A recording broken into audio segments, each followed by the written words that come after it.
Welcome to the Dogs Podcast with your hosts, Blake Reneker, Justin Charles, and Josh All. Hey, what's up, Browns fans? Welcome back to another episode of the Dogs Podcast. Josh all alone, your host today, and I've got Kenny Mack. What is going on, Kenny? Hey, man, we're just pumped here up in Ottawa. The Sens made the playoffs. We're pumped. I am going to the last regular season game tonight.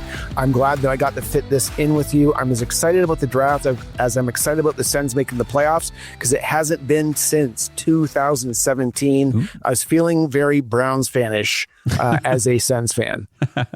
Yeah, and we've got the Cavaliers kicking things off here pretty soon in the NBA playoffs, so that's going to be a ton of fun. Right. But we're not here to talk about that. We are here, like Kenny said, to talk about the NFL draft, which we are so excited about. And today, on this episode, we want to talk about a lot of the visits and meetings that the Browns have had with different prospects throughout the pre-draft process, primarily focused on the top 30 visits, because each team gets 30 of these, intimate visits that they can invite a prospect to come to their facility, sit down, talk, whatever, go through the motions in a meeting and all that kind of stuff. They get 30 of them. And we want to go through the list of the 30 that came to the Browns because they actually used all 30 this year. The deadline to use your top 30 picks was Wednesday this week. So it's over. Their top 30 picks are done. Nobody can do any more. That deadline has passed.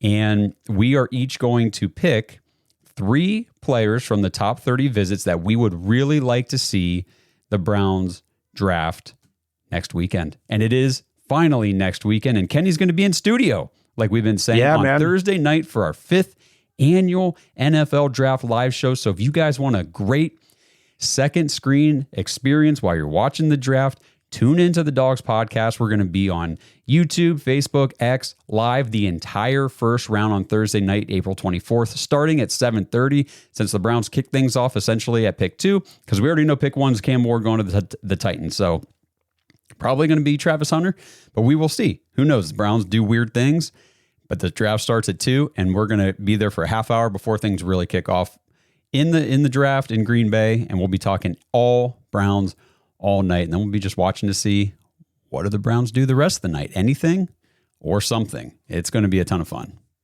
Yeah, I can't wait, man. Who knows what's going to happen? Do we trade back up? They're just on the cusp of the first round. So it's kind of like intriguing for us as Browns fans because we need some talent. We do. And we're going to be watching to see. We're going to have like a short list of guys that we're keeping our eyes on, saying if these guys fall through, past 15, past 20, into the 20s, do the Browns try to come up? Who's going to make it all the way to 33 out of the first round, available on, the night 2 for the very first pick for the Browns if we keep it? But there's been a lot of speculation that the Browns might be trading back up. So we will be there to cover it all. Make sure you guys tap the notification bell on YouTube so you don't miss when we go live. Subscribe to the channel if that's where you're watching. If you're listening on audio, we appreciate all you guys. Make sure you guys follow, subscribe to the show on your podcast platforms. Give us a 5-star review if you have a couple seconds to spare. Those really help out the show. Now let's dive in here. Let's talk about these top 30 visits. So, Kenny, did you want to go over any notes real quick before I go through the list of players? Yeah, just for the viewers, I don't know if they know why they have them. So number 1, you're gathering medical information. I have a highlight here: injury histories and unclear medicals, because not everybody gets to go to the combine. They evaluate character and culture. So off the field issues, they're assessing red flags, but it's not all bad. It's also leadership potential as well. They install concepts or test football IQ. This is something big that Andrew Barry has been talking about. So you can learn the team system a bit. You can see how a player can fit in with a complex scheme if you're running one. They get additional data beyond the combine or the pro days. The 5th one that I have is they signal their draft intention or gauge players. What I have highlighted here, there's 2 things. They use smoke screens, and we've been talking about that on the show. Other thing, preferred fit or culture, and that's feedback that the player gives. So the next thing is, why are we limited to 30 visits? Competitive balance. It encourages strategic planning. The main thing is you're trying to mitigate medical risks, red flags, but you're also looking for upside. It prevents overloading the prospects. Believe it or not, these guys get burnt out, and it's Easter weekend. I'm sure they want to see their family at some point, so they're avoiding that. They're supplemented by number 4 here. They're supplemented by other meetings as well. And we were talking about earlier, and I don't know if you want to get into it, but there is a distance rule. There is a distance rule, and I'm glad you brought it up because I had already forgotten about it. I should be making notes here on my pad. But anyway, I made a post today about the Browns not bringing in Will Howard, quarterback from Ohio State, for a top 30 visit when I feel like in all the quarterbacks in this draft, and I don't want to go too far into the weeds, but I feel like he should have probably been on the list to come visit, but they didn't do it. I had people arguing with me saying, well, in-state schools don't have to, they can do as many visits as they want. They don't have to announce them, blah, blah, blah. That rule only applies to schools within 50 miles of the team, not in-state. So it's not like the Browns can just have visits with players from Cincinnati or, Ohio or Ohio State or whatever. They got to be within 50 miles. That's why they had to announce Harold Fannin Jr. from Bowling Green. They had to announce Quinshon Judkins from Ohio State. So if Quinshon Judkins counts as a top 30 visit, so would Will Howard. So they did not bring in Will Howard. Yeah, I have a little bit dumbed down version of that. It just says designated metropolitan area is basically what it can be. Okay. The other thing is I don't know if people know this or not, but you cannot work them out. You are limited to interviews, facility tours, medicals, and meetings, and that is it. So you can't do the 40. You can't do the drills that you do in the combine. That's what the combine's for. That's what pro days are for. So private workouts. That is a big no-no. Yeah. So if they want to do private workouts like they did with all the quarterbacks, except for Tyler Shuck, they go to Colorado, they go to Boulder, they go to the facility, they go down to Miami for Cam Ward, they go to Ole Miss for Jackson Dart, those kinds of things. Yep. Any other notes before I go through the list? No, I think you kind of mentioned it, but you didn't call it. We are in the dead period now, so that 30 visit window has closed. I did have to note and figure out they were saying there was a fourth thing here that you cannot do it during the dead period. So right now, that's 1 week from the NFL draft till now. There's no in-person contact. Oh, interesting. Okay, yeah. I did not realize that. Good to know. Okay, so like I said before, the Browns did use all 30 of their top 30 visits this year. So let's go through, and it will just be by position, not necessarily by when they brought them in. So to kick it off, number 1, quarterback Cam Ward from Miami, quarterback Shedeur Sanders from Colorado, quarterback Jackson Dart from Ole Miss, quarterback Jalen Milroe from Alabama, and quarterback Tyler Shuck from Louisville. And then 3 running backs, Quinshon Judkins from Ohio State, Cam Skattebo from Arizona State, and Bashaw Tutin from Virginia Tech. And then 5 wide receivers. So you got wide receiver cornerback Travis Hunter from Colorado, Teteroa McMillan from Arizona, Tez Johnson from Oregon, Isaiah Bond from Texas. Doubt he's still on the Browns list. At least I would hope not after the sexual assault allegations that now he's suing the woman who made those allegations, and there's a whole thing. That's a headache I don't think the Browns really need on top of everything else they've done in recent years. And no then, thanks. Ja'Day Walker from Rutgers. And then tight ends, Harold Fannin Jr. from Bowling Green, Mason Taylor, LSU, Terrence Ferguson, Oregon, and Elijah Arroyo from Miami.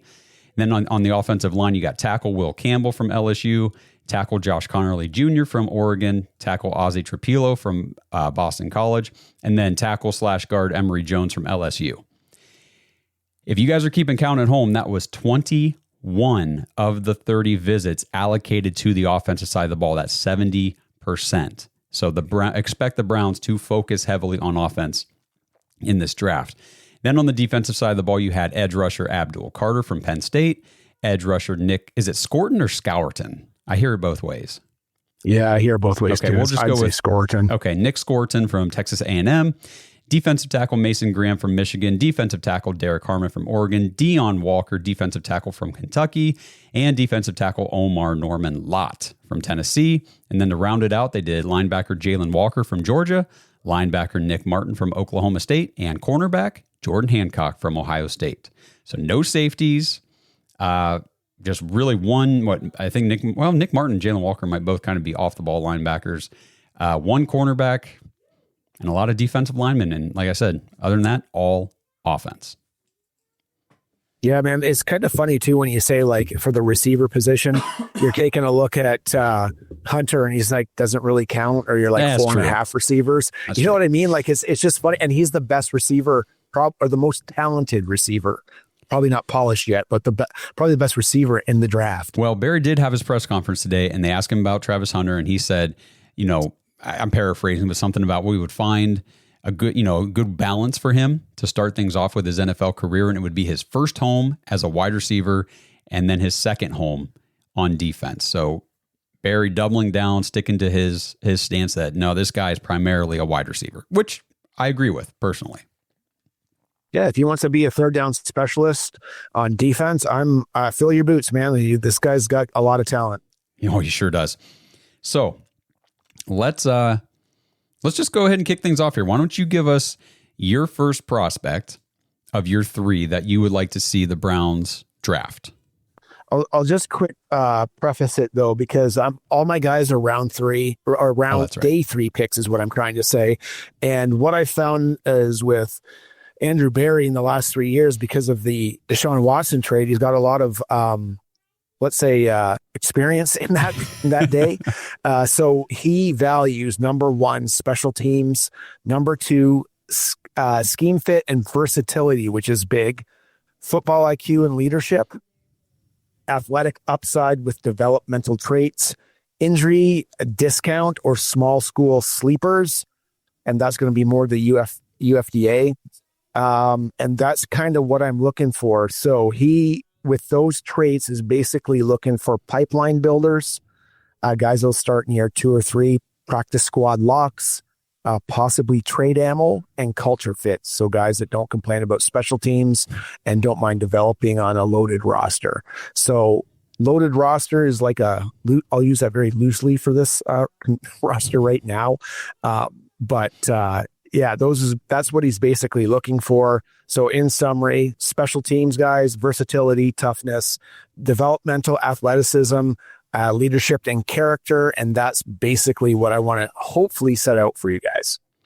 Yep. I like that list. I know some people out there who are not Andrew Berry supporters will probably roll their eyes at some of that stuff, like the character stuff, because there have been question marks on that. But I will say, in the last few drafts, like you said, we have not had early round picks for the most part. So Andrew Berry has probably spent most of the draft season heavily invested in evaluating those late round picks.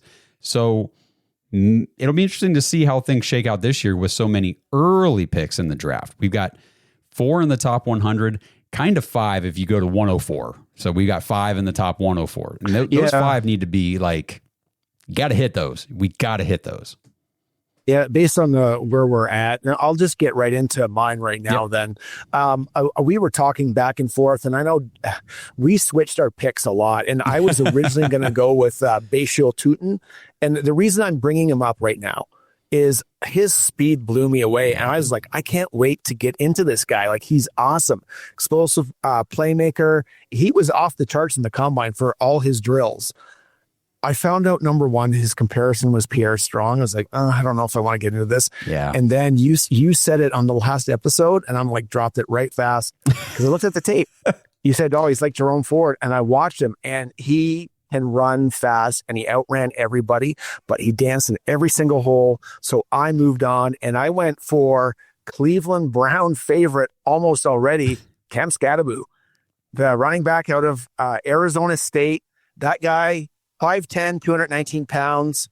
He's got a 4.65 in the 40, and his vertical jump is 39 inches. I thought it was interesting. I don't want to get into broad jumps, but he was 123 inches. Like, the guy's a physical marvel. And if you take a look at his college career, this is one thing that I don't know if people know. He actually started at Sacramento State. And in 2022, he was actually the player of the year. Then he transferred to Arizona State, where he showcased some awesome versatility, toughness, and he had 1,700 yards last year. Well, over that, and 600 receiving yards. Yes. It was jaw-dropping, just the stats. I don't know if you guys know this or not. If you don't follow Arizona State, maybe not. He had a game where he had 262 yards rushing. Just rushing yards against Mississippi State. So that's the second highest single game rushing total of all time in Sun Devils history. So that really caught my attention. This guy, his running style, he runs with a low center of gravity, and he's angry. He's got great patience and vision. That's something that we're looking for in our offense. He's got pass protection, receivability. He's durable. I don't want to get too much into strengths. We know what he does, what he doesn't do, and why he is not up there. With everything that I said, and as excited as I am, he lacks elite breakaway speed, but I'm okay with that because we had a guy named Jarvis Landry who fell in the draft and we eventually traded for, who lacked elite breakaway speed, and he did all right. With that, the explosiveness is not there. He's not a twitchy athlete, relies more on power and vision than sudden bursts to evade defenders. I don't know if you guys have watched any tape with him. He does not evade defenders. He runs them over. So I'm okay with that in the AFC North. If you look at the overall draft projection, I got from Draft Buzz that he's 83.5 out of 100, 8th ranked running back. So, I mean, that's debatable with some people. They may say he's higher or lower, whatever. He's looking like the 4th round, end of the 3rd round. He may go up just based on everything I said. Yeah. But here's the big things. Does he fit our offense? Does he fit? Is he a player for Kevin Stefanski, Tommy Rees's offensive scheme? So let's take a look at that. The number one trait, one of the traits that they're looking for is, when they're drafting in the last day, they're looking for elite to above average RAS. Okay. So does he fit that? Yes, he is 9.44 from what I found. He is an explosive tester. With his 219 pounds, he has almost a 40-inch vertical. And that broad jump that I give you, that's makes him have a great RAS score. Obviously, everything's elite except for the speed. Processing and football IQ, yes, he has that as well. Smart, anticipatory runner with excellent vision, zone reading. He possesses zone reading ability. Catches passes well and diagnoses blitzes quickly. He is like, I'm just excited about this guy. Scheme versatility, this is very high. He played running back, slot, wildcat quarterback, H-back. He can run the zone or the gap, and he can catch screens, block, or go in motion. He is a perfect Stefanski-Reese gadget fit. Okay, I'm big on this guy. I don't know if you guys watched the Texas game, the playoff game. He threw a pass. I just don't remember if it was for a touchdown or not. The toughness, the physicality. This is something that I picked up here. It's elite. He's got elite balance. He trucks defenders regularly. Listen to this quote. Prototypical AFC North grinder. That sounds exactly like what we're looking for. So does he have starter traits and upside? This is the only thing that's kind of moderate, right? So because of the lack speed, they're saying that he's not a full-time running back one. Again, that can be debatable, but he could develop into a Kareem Hunt type role. So that's the role that Kareem Hunt had when he was behind Nick Chubb.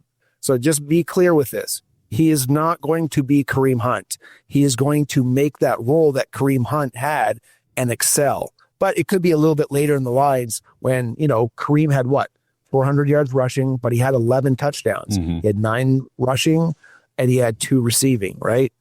Leadership character, another one. Check that off. Very, very high. Respected leader at 2 programs. So Sacramento State, Arizona State, tough, coachable, well-liked by his teammates and coaches. Now, remember what I said early. He's checking all the boxes, what they're looking for. Basically, he has every elite trait, the leadership, everything, just not what they want to see as far as probably some speed. So why he works for the system, he can do the wide zone, outside zone, screen game, play action, split zone, red zone, short yardage, and multiple alignments. And that's everything that we're looking for. I see him in that Kareem Hunt that role. It's just we got to find somebody ahead of him. If he can get more carries, that would be fantastic. The other thing is, I guess originally he does have a Dearness Johnson type feel to him, but it's only in his patience and his toughness. Scadaboo is just a way, way better athlete than Dearness Johnson was. And then last but not least, I think this is why he's really popular. You guys put this in the compliment or in the comments. Peyton Hillis. He reminds people of Peyton Hillis. Downhill runner, surprising receivability. Doesn't have Hillis's brute force, but he has the same energy. And hopefully he's just a little bit more grounded. So just to recap, Cam Scadaboo projects as a valuable addition to any NFL room in any rotation. His physical running style and versatility make him suitable for the inside zone schemes that Tommy runs and outside zone schemes and Kevin Stefanski's offense. And he is a dynamite short yardage runner. While he may not possess the elite speed, the reliability in pass protection and receiving capabilities is going to make him see the field. This episode is brought to you by Baden Sports. Browns fans, Baden Sports is your one-stop shop for all your athletic gear. Baden started out perfecting and manufacturing the best balls in the business. Yeah, if that sounded dirty, that's more about your mind than my words. But hey, it's true. Baseballs, softballs, footballs, basketballs, volleyballs, soccer balls, you name it, and Baden has engineered the highest standard sports balls available. And now they offer more than just sports balls. If you got kids playing baseball or softball, Baden has batting gloves and bats to go along with both game balls and training balls. If you're into basketball, Baden makes basketball specifically for indoor or outdoor use. Heck, Baden even has all the equipment you need for pickleball, which is one sport that I hear everyone is playing and yet I still never have. And I need to fix that soon. But don't miss the backyard game section of Baden's website where you can order everything you need for this upcoming outdoor season.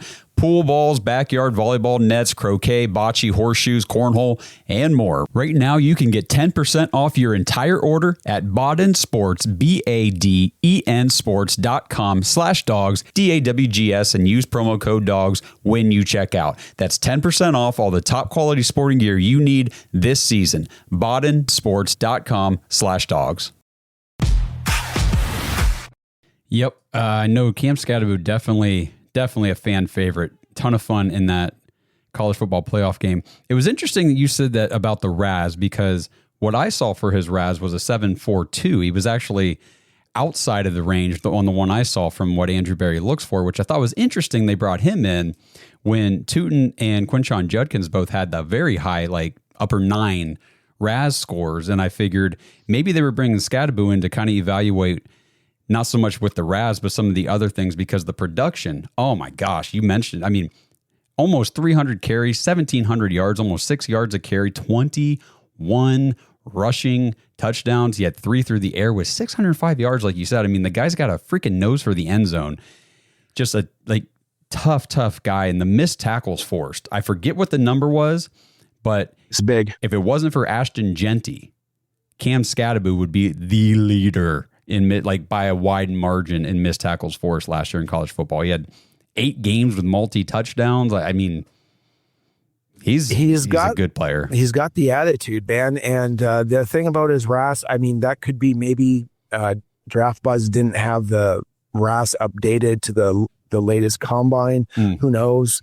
The one thing about him that is very similar to what Tommy Rees did at Notre Dame, and again, I'm not saying this is going to translate to the NFL, but he had Kyron Williams, who ran a 4.65, and he's doing okay in the NFL. And he had another guy, Audric Estime, and he ran a 4.52. And at the end that's his RAS score. It's his 40-yard dash is 4.7. Yeah, it was not good. Both these guys are in the NFL. And again, they're power backs, they're short yardage bruisers.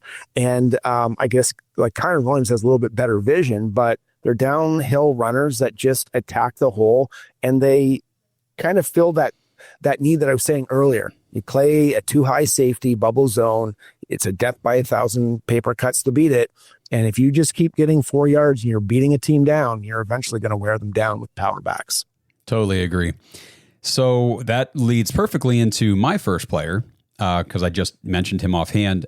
Before I dive into him, to kind of thematic my picks here. My whole thought process behind these guys is I want the Browns to get good football players.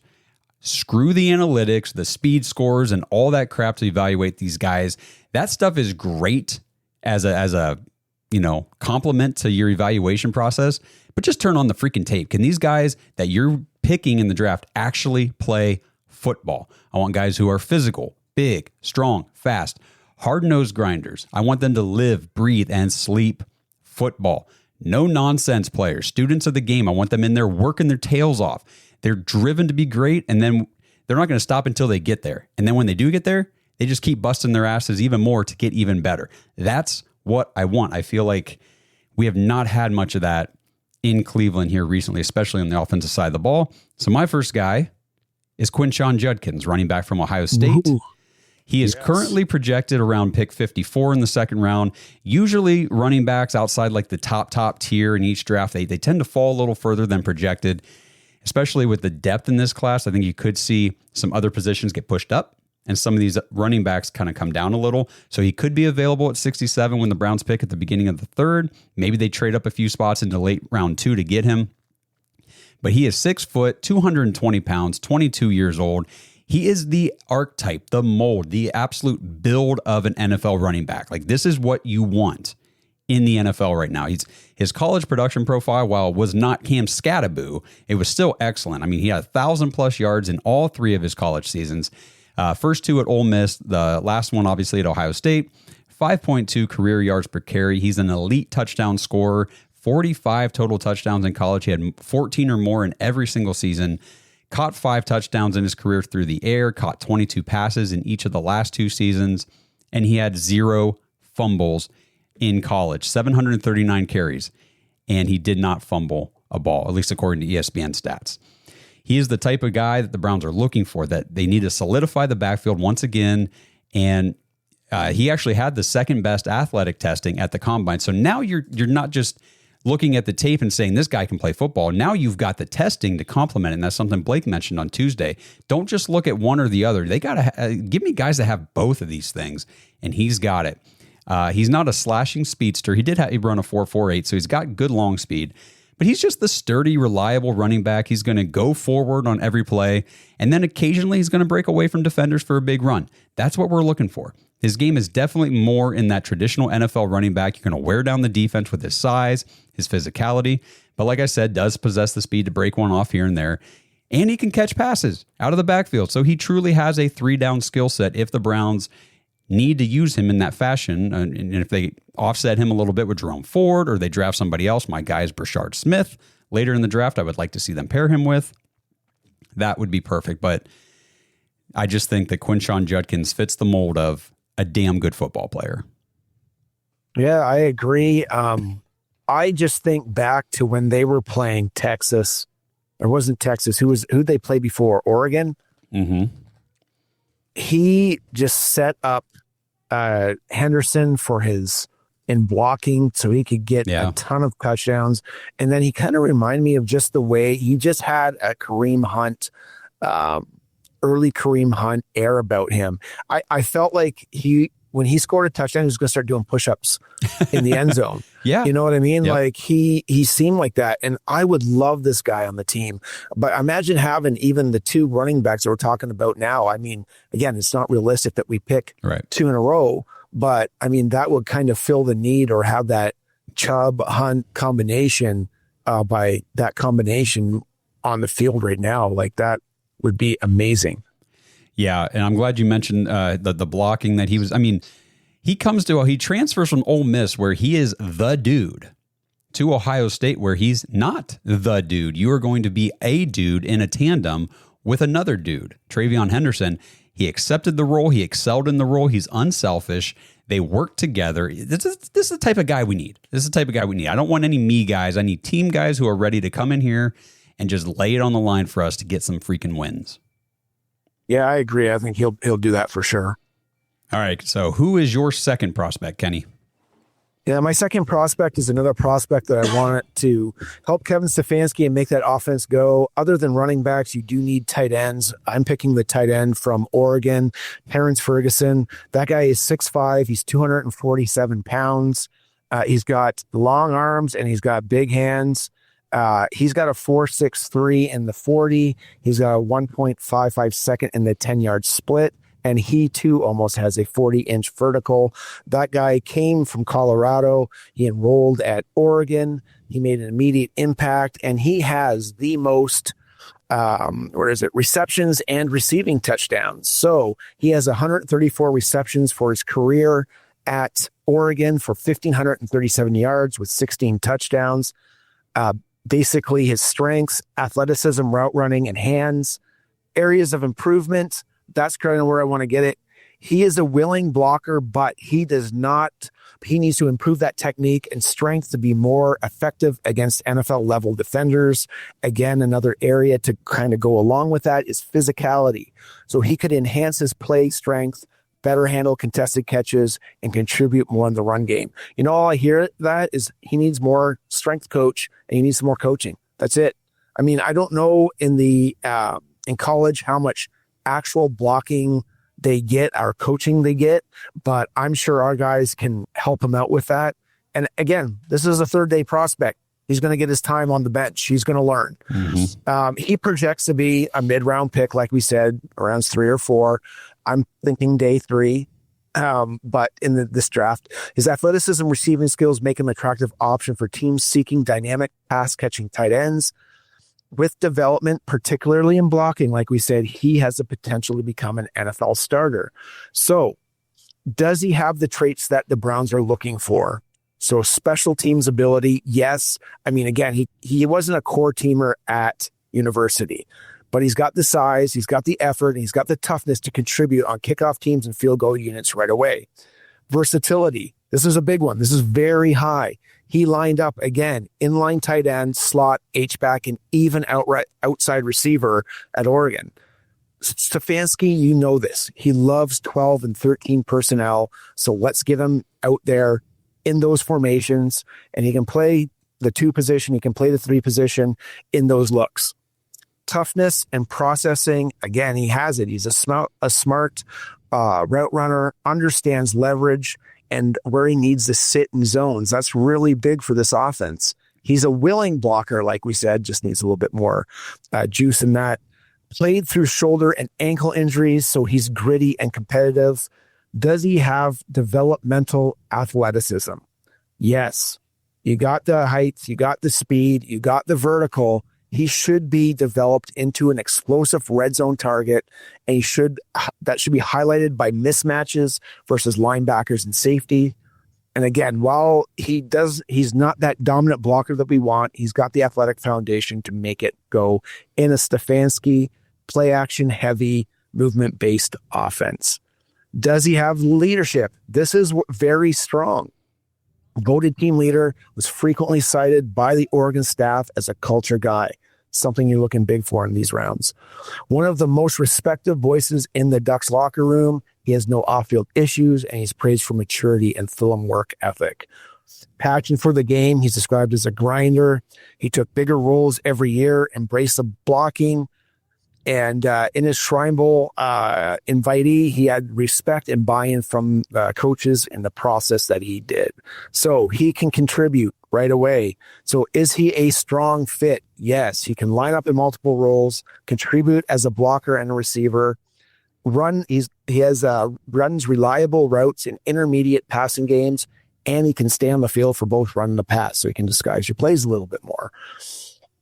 He's exactly the kind of developmental tight end that the Browns can stash on the bench and use in high leverage situations. I would say he's probably close to like raw side is Jordan Cameron, but he's more like, you remember Steven Carlson? Yes. Mm-hmm.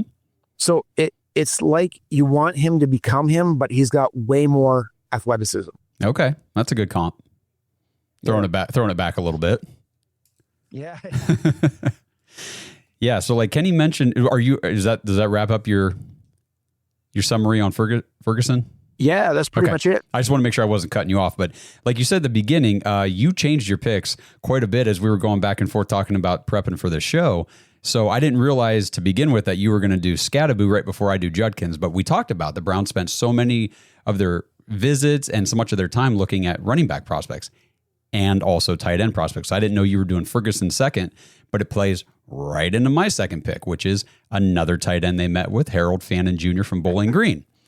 And we've talked a lot about Fannin on the show recently. You had him last week on your mock 6.0 trade down scenario. I think I had him on my mock 5.0. So we've talked about him. So I won't go too much into him, but I'll try to hit a couple things that we haven't talked about, hopefully. But currently projected pick 74, definitely a candidate to be available late third round, maybe early fourth, around that 94-104 spots where the Browns are picking. But he's a local kid, like we said, from Canton, Ohio, up north here, went up northwest, played at Bowling Green, now has a chance to stay in Northeast Ohio, play for his favorite team growing up.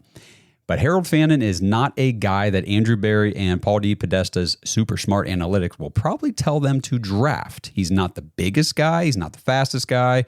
He's not the strongest guy. He's 6'3", 240, undersized for the tight end position by NFL standards.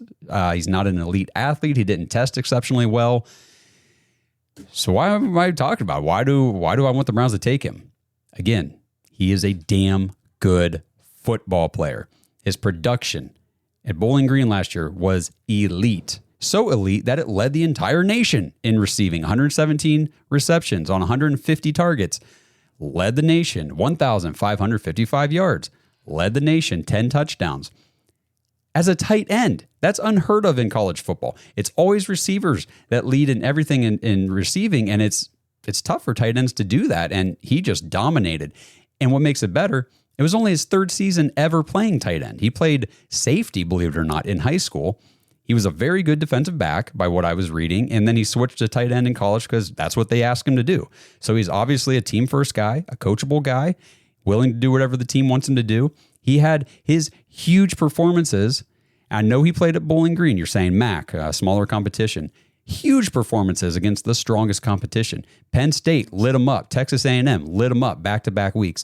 And then Arkansas State in the Ventures Bowl. He had freaking 17 catches for 213 yards. He had 11 for 137 and a touchdown at halftime. He's crazy. He's so good. Yeah, and he did all this. He's just 20 years old. This kid has so much room to grow, so much potential. And I could see them using him on offense kind of in a joker role maybe. It's a luxury to have David Njoku as your tight end one, because then Fannin can play a multiple array of positions. He could play big slot. He could line up in the fullback and leak out on pass plays. He could line up on the outside. In college, he was 31% in the slot, 26 out wide, 38% inline. This is a guy that you get the ball to in space. He had 873 yak yards after the catch in 2024. That was the most in college football. No one else in college football was even over like 750, and this guy almost had 900 yards after the catch. 3.77 yards per route run. That blows away the 2.5 threshold that I look at. Just 4 drops on 150 targets. They call him vacuum hands, apparently, because he just catches everything. He had 123.8 passer rating when targeted. This guy is a weapon the Browns need. We don't have a tight end 2. We don't have a slot receiver. Fannin can fill these different roles at different points in the game. And then, that helps free up David Njoku to block more, because that's what he excels at. We kind of need help blocking, with some of our O-line and all that stuff. So get a guy like Fannin in here who can come in and dominate in the passing game. Yeah, I totally agree with that. I mean, the yak yards stood out to me, 900. I would actually like to see what that number is compared to over the years, how much better that is, because that seems astounding to me. The other thing is like when I hear you pick Fannin Jr. and the episode we did previously, I think what Browns fans need to understand, and it goes back to the episode that we did together last week, and we've picked a lot of running backs and we've picked a lot of tight ends, and the reason why we're doing this is because the priority is the offense, and to make Stefanski's offense go, you need tight ends and you need running backs, and we don't really have any, and we might have enough to fill out the roster, but you need guys that can make it go. And you have to also take a look, and why I made reference to the running backs that Reese had is because you got to get guys that fill in those holes that can match up with what he wants to do, right? And that's why this is such a priority. I know maybe it might be a little bit of overload on the running back situation, but we need to. And if you take a look at the 2020 team, they had 4 tight ends and they had 4 running backs. Now, one of the running backs was Andy Janovich, and he was a fullback. So I don't know if that's going to be a thing, but that's what you might be thinking that they're going to be having in this final roster. So those guys got to come somewhere. And in my thought process, I'm like, well, if we just do 1 tight end, we could sign Tyler Conklin, but I just found out that he has signed with the Chargers. Yep. And the reason I picked him is because he has a relationship with Stefanski. But that's not going to materialize. So these players have to come from somewhere. So you might as well know all the tight ends and all the running backs. Yes. And one thing I mentioned on Tuesday, placeholders in free agency. The Browns signed 2 offensive linemen in free agency. They signed defensive linemen. They signed linebackers. They signed, they got 2 quarterbacks in here. Just in case they don't get those positions filled in the draft, they got some placeholders in free agency that can, fill out the roster and play depth roles on this team. Where did they not sign anybody? Running backs, tight ends, safeties. So we need to be thinking that way. I mean, they're coming out of this draft with a running back probably in the 3rd round and a tight end probably 3rd or 4th round. Like they're gunning for these guys because they don't have them. They don't have them. No. And that's what makes the offense go. So absolutely. Do you want me to get into my next guy here? Absolutely. Let's do it. This episode is sponsored by Butcher Box for Pets. Browns fans, it's about time the dogs offered you something for the real dogs in your life. Our furry friends aren't just pets. They're part of the family. And you wouldn't let yourself or your children eat strange meat from questionable sources, and your dog shouldn't either. Right now, head to butcherboxforpets.com/dogs or use promo code DOGS, DAWGS, to get 20% off your entire order. At ButcherBox, they believe in real ingredients. Their pet foods have been developed and certified by a vet nutritionist to contain 0 artificial flavors or preservatives. You get protein-packed formula with over 50% of the recipe comprised of third-party certified humane ButcherBox meat, plus functional ingredients like pre- and postbiotics to support your dog's vitality and digestion. And ButcherBox even removes the guesswork for you. Their custom meal plans are perfectly portioned to fit your dog's nutritional needs based on 8 factors, including age, weight, and activity level. I know my home wouldn't be the same without Odie, our 100-pound golden who thinks he's a 10-pound lapdog, and it gives us peace of mind knowing that we're giving him quality food instead of that factory processed garbage from the store. And speaking of the store, no need to add dog food to the shopping list ever again. ButcherBox delivers their high-quality food right to your door on the right feeding schedule for your dog. And you can change, modify, or pause your plan at any time. So head to butcherboxforpets.com/dogs and use promo code DOGS for 20% off your order. It's time for all of us dogs to give all of our dogs the nutrition they deserve. So I kind of cheated a little bit. I'm looking at the UDFA market, and I was also looking at just visits in general. So not these top 30 visits, just a visit. And this guy came across, and his name's Ty, so T-Y, French. And he's an edge linebacker. He originally started his college career at Gardner-Webb, and then he transferred over to West Virginia to use the rest of his COVID years. This guy is 6'1". He's 225 pounds. And so far he's saying, oh, big deal. This guy's an edge. He's a linebacker. He's only 225. Well, he runs a 40 and a 4.57. He's got a 35-inch vertical. He benches 380 pounds. He squats almost 600 pounds. And he power cleans almost 370 pounds. So this guy is caught my attention. Ty French is a dynamic and explosive edge rusher known for his exceptional athleticism. His inclusion on Bruce Feldman's 2023 Freaks list at number 74 highlights his rare combination of speed and strength. And remember what I said, like these are things that they're looking for in these UDFAs, like traits that they don't have that can be developed over time, that could possibly be something in 2-3 years. His 40 time is in the 85th percentile. His 35-inch vertical showcases his lower body explosiveness, and he's got impressive strength metrics, which I just mentioned. I'm not going to get into all the stats in his college, but this stood out. So he had 34 and a half sacks, but he had 61 tackles for losses in 41 games. And we're missing a certain player right now, and I'll get into what my thought process is on this. I'll give you my scouting report. The strengths, he's super explosive, as you can already hear by what I'm saying. Quick first step, which is something that they're always looking for, specifically Barry, and burst off the line that make him a consistent threat to offensive tackles. He has a motor. It's relentless. It's the effort on every play, consistently pursues the ball until the whistle is blown. Playmaking ability. He demonstrated a knack for creating turnovers and making impactful plays at crucial times. And what have we said about this on the show? That tends to follow you to the NFL. Obviously, you guys know the weaknesses already. He's small. Playing at Gardner-Webb and then getting a little bit of experience at West Virginia, he needs some development, and he could super struggle and run defense.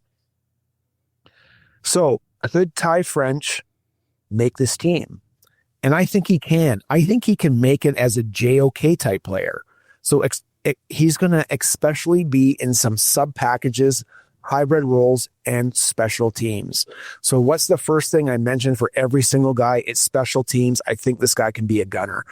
And I think that's something that we need on the team to just consistently make guys start off in as far back as they possibly can.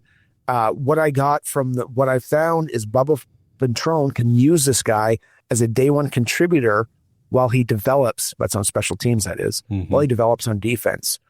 He is got the versatility. He is a true tweener. He played hand in the dirt edge at Gardner-Webb and off the ball linebacker snaps as a stand-up edge at West Virginia.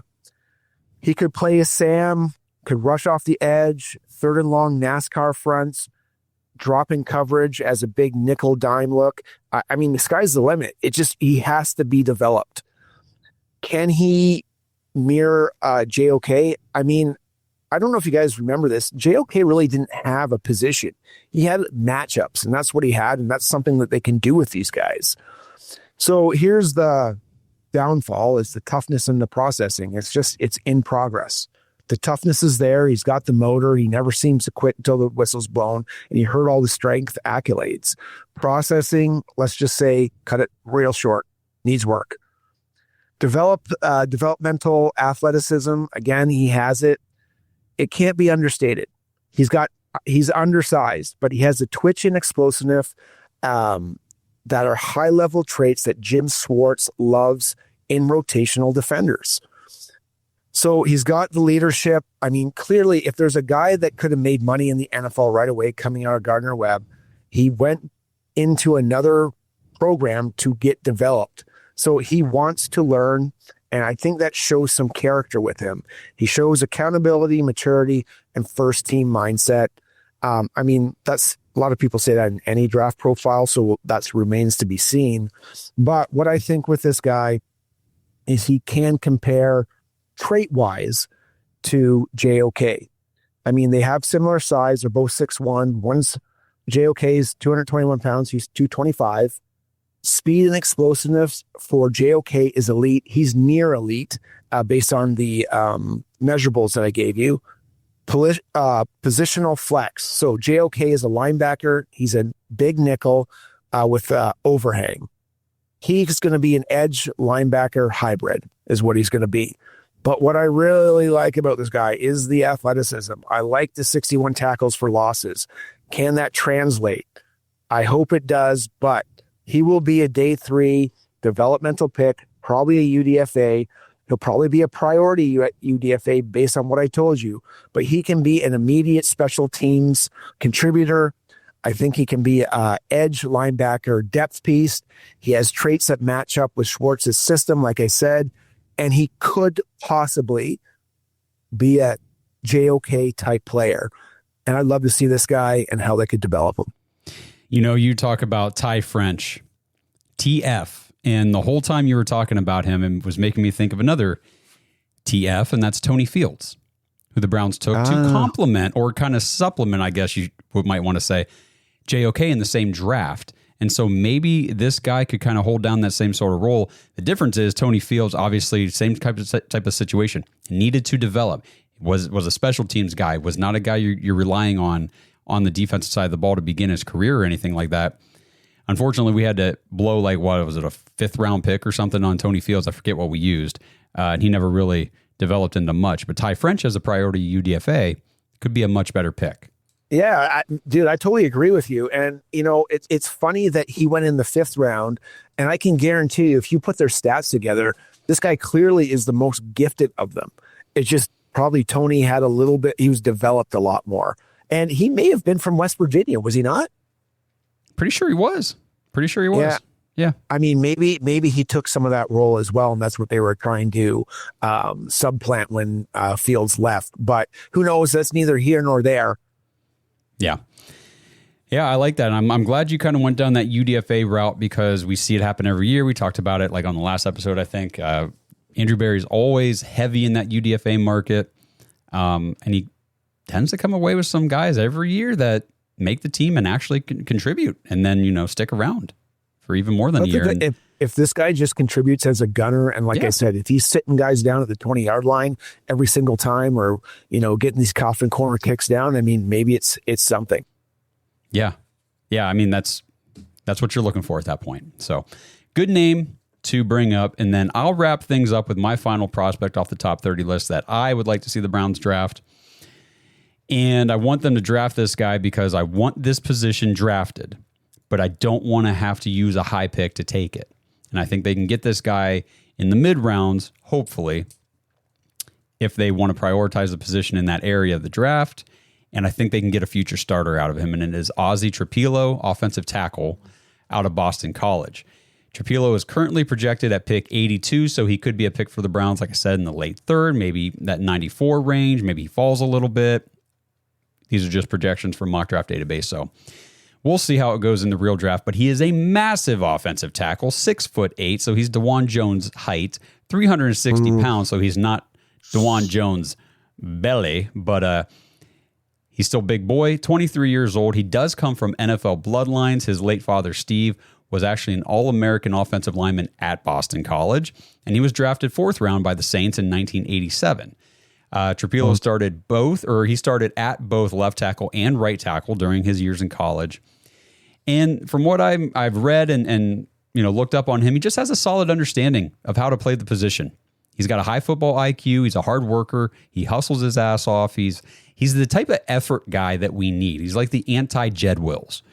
Scouts think, kind of maybe on the needs to work side, he does need to bulk up a little bit more. Get him in an NFL weight room. He'll be okay. Add a little poundage to him to help counter the power edge rushers in the NFL. But I think he'd be perfect to bring in as a swing tackle or backup depth tackle with, Conklin, and DeJuan Jones can start at left tackle. We've got Cornelius Lucas, who can be that primary swing tackle in the event of injuries or what have you. And then you let Trapilo kind of get his feet wet and get some NFL coaching under him to help him at that tackle position. His NFL draft profile says that he would be a solid swing tackle to start his career. His pass protection, though, his ability in the pass protection game specifically will open doors for him to take a starter spot more than likely before long. One note from Draft Buzz that I loved when I read this. Trapilo brings a nasty finishing attitude to sustain blocks through the whistle, showing the kind of edge that makes defensive linemen think twice about their rush plan.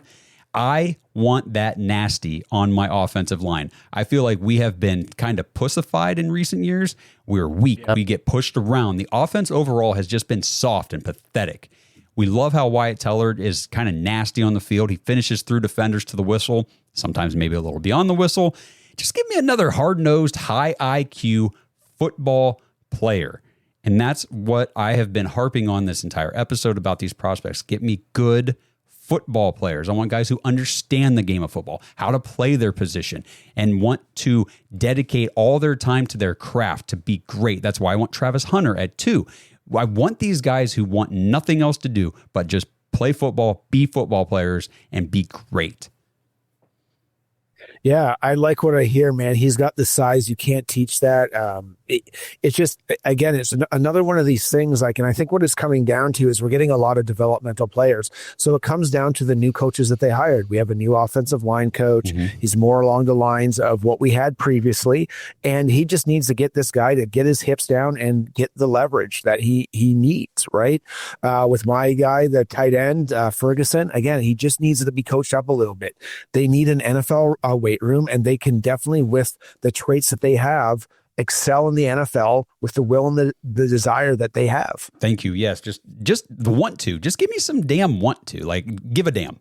Give a damn about your craft. Come in here, work your tail off. I mean, the stuff I was reading about Trapilo, it just sounds like, as far as like his hand placement on it and his footwork on blocking, like he just understands what defensive edge rushers want to do and are trying to do. He recognizes certain moves so he can counter them real quick. Like he's a smart guy. And that's what I want. Smart guys. I'm tired of guys looking like they're freaking lost on the field or just not giving effort, just quitting mid play. I'm tired of that. It's embarrassing. And I'm sick of it. Yeah, I am too, man, especially with the effort last year. I mean, they literally fizzled out during the Dallas game. And if you're like going, oh my God, that was the first game. Yeah, it was awful the entire year. Lacked a lot of leadership, a lot of give a damn factor. And it was a tough watch. And that's why Browns fans are so angsty.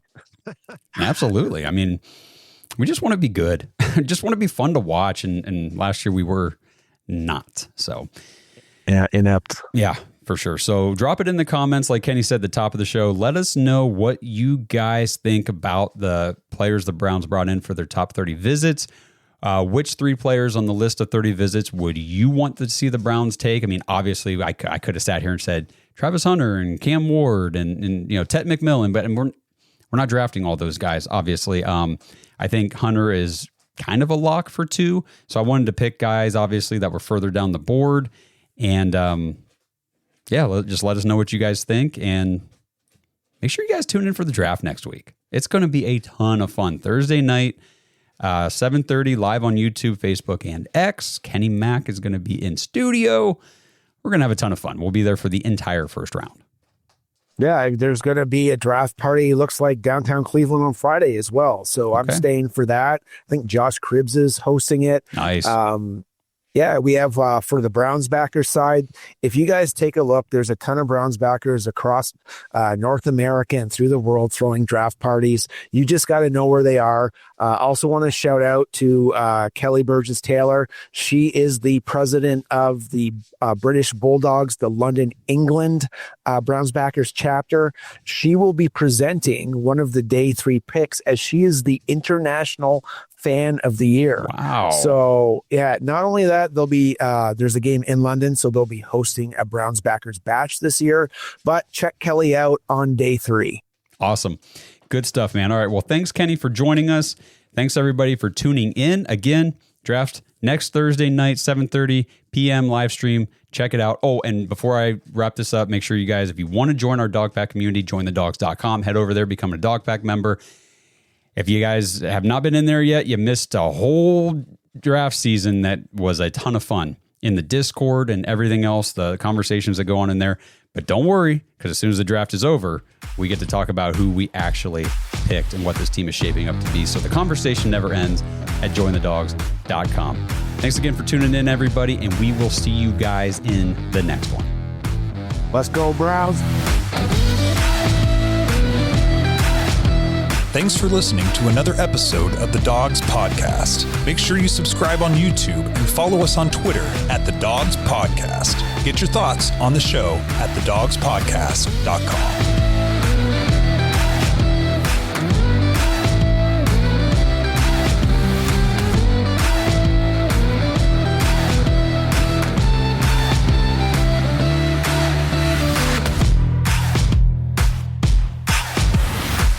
This episode is brought to you by Danger Coffee.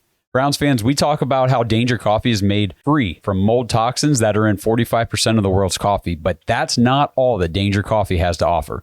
Mineral and nutrient deficiencies are a big deal. They make you feel sick, tired, stressed, and they can give you brain fog. These deficiencies negatively affect your immune system, your digestion, sleep, metabolism. Have you ever wondered why you get an initial burst from your coffee, but then you get that little crash not long after. Danger Coffee's patent pending process remineralizes your body with more than 50 trace minerals and electrolytes, leaving you more energized, engaged, powerful. These micronutrients enter the cells to boost performance. They bind to toxins to provide detoxification support. I know that sounds like a lot, but the bottom line, guys, is minerals matter. And most of us really don't get enough of them on a daily basis. Danger Coffee delivers micronutrients. Plus, it gives you access to the minerals you already have.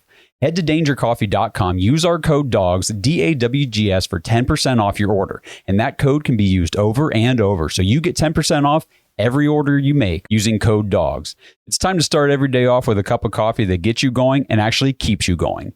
dangercoffee.com, code DOGS.